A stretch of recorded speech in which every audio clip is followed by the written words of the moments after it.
Hey, what's up? This is Ricardo at Parts People, and in this video, we'll outline the steps for completing a part replacement on your Dell PC.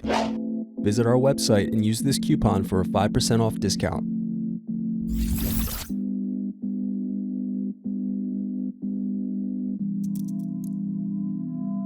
First, unscrew and remove bottom base.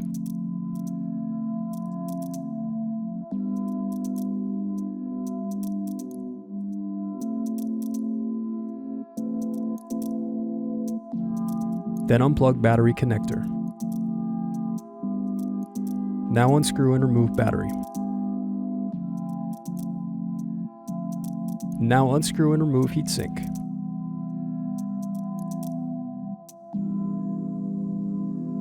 Then disconnect cables.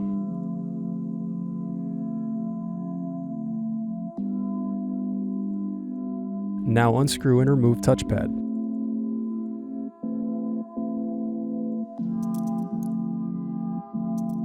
Thanks for watching. Don't forget to like and subscribe if you enjoyed this video. And if you need more, check out this playlist to watch other tutorials for your laptop. You can also click here to find parts for your laptop at partspeople.com.